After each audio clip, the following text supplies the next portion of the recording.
और हम लोगों के लिए पॉलिटिक्स सही है नहीं। रीजन ये कि यहाँ सच बोलने पे प्रॉब्लम है। यहाँ जो सच बोलेगा वो कभी जीवन में, मुझे नहीं लगता कि पॉलिटिक्स में वो बहुत आगे तक जाएगा।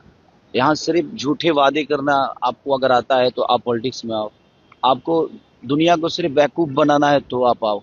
हम लोगों ने सिर्फ ईमानदारी से अपने जीवन को लेकर चला है और हमेशा से हमने ईमानदार, एक जिम्मेदार और ईमानदार दोनों चीजें हमारे अंदर थी, शायद तभी हम यहाँ तक पहुंचे।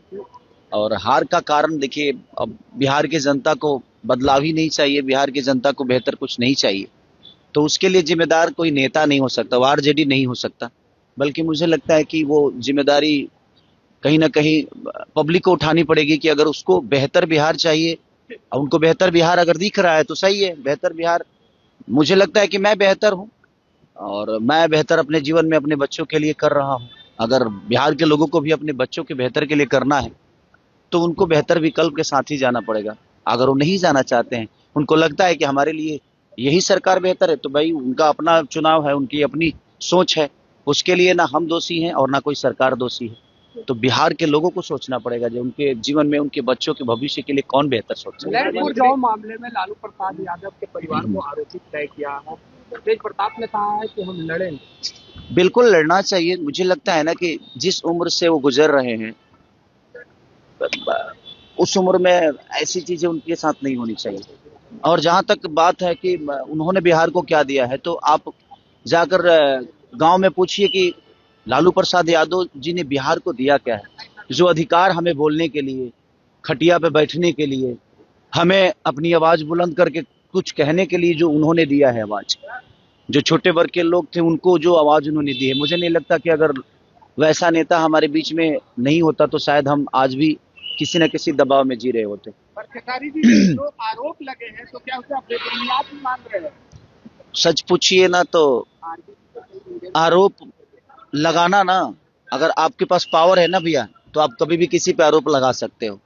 कितना आदमी चीजों को, हर चीज वैध भी अवैध हो जाता है जब आपके पास सरकार नहीं होती है, तो आपकी चीज मुख्यमंत्री नीतीश कुमार जी को लेकर के भारत रत्न देने की मांग उठी है। बिल्कुल बिल्कुल बिल्कुल मिलना चाहिए भाई। अगर उनके पार्टी ने उठाया है, पब्लिक ने नहीं उठाया, तो उनकी अपनी पार्टी है, वो तो उठाएंगे ही कि उनको ये सम्मान मिले, वो सम्मान।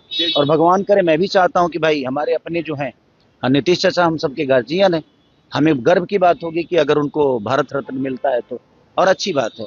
लाल यादव निरहुआ ने कहा कि खेसारी लाल यादव बीजेपी के लायक है ही नहीं, उसकी मानसिकता को इसी पर सोच लीजिए कि वो कहता कि कोई अपराधी है तो उसका भी तो परिवार है। नहीं, मैं किस, देखिए है क्या ना कि वो लोग पूरी बात सुनते नहीं, व्हाट्सएप देख के और लोग डिसाइड करते हैं। मैं बीजेपी के लायक हूं नहीं कि हूं, ये वो डिसाइड नहीं कर सकते। और उनको पता भी नहीं होगा कि कितने ऑफर खेसारी लाल यादव को बीजेपी से आया होगा, और उनसे पूछ के, क्योंकि पार्टी के ऐसा तो नहीं कि वो अध्यक्ष हैं, उनसे पूछ के तो कुछ होता नहीं है। बट कहीं ना कहीं, अरे नहीं भाई यार, नहीं नहीं, मैं कोई ज्वाइन करना नहीं चाहता यार। मैं क्या बोला कि सच बोलने वाले कभी भी सफल नहीं हो सकते नेता नगरी में। जो झूठ बोलता है, जिनको झूठे वादे करनी है, जो झूठे वादों के साथ जीवन को चलाना चाहते हैं, वो मुझे लगता है कि राजनीति के लिए सही। कल पता नहीं यार, मैं निरहुआ ने कहा था कि चुनाव हारने के बाद तो कहीं ना कहीं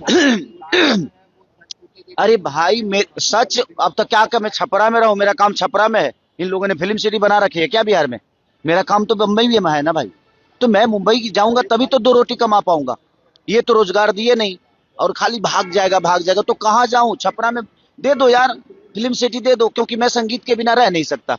मेरे सोच में छपरा को बेहतर बनाना है, तो छपरा में रह के बेहतर नहीं बना सकता। मैं कहीं कमाऊंगा तभी छपरा के लोगों का मदद कर पाऊंगा, और कमाने के लिए इन्होंने मेरे को फिल्म सिटी तो दिया नहीं, कोई चीजें तो दी नहीं यहाँ पे। तो मेरा सारा काम तो मुंबई में है, तो मैं वहीं जाके काम कर पाऊंगा। और मेरे बीबी बच्चे भी मुंबई में रहते हैं, तो भाई अब उनको भी, उनके बीबी बच्चों से उनको लेना देना तो है नहीं, बट मेरे बीबी बच्चों से तो मुझे लेना देना है ना भाई। मेरा फैमिली है और मैं फैमिली को बहुत प्यार करता हूँ, तो मुझे मुंबई तो जाना पड़ेगा, क्योंकि मेरे पास फैमिली है। और जिसके पास फैमिली है तो फैमिली के पास जाएगा ना वो। आप महिलाओं का हमेशा सम्मान करते रहे हैं, लेकिन पवन सिंह जो है भाई, ये उनका जीने का तरीका है। अब देखिए, वो महिलाओं का सम्मान करते हैं? आप बताओ करते हैं? वो नहीं करते ना। उसके बावजूद भी बीजेपी उनको सिक्योरिटी देकर बैठा है ना, तो ये उनका विषय है। भाई वो उनकी जिंदगी है, उनकी पार्टी है, उसमें मेरा कोई लेना देना नहीं है। वो भाई अपने हिसाब से जीते हैं, उनका अपना जीने का तरीका है।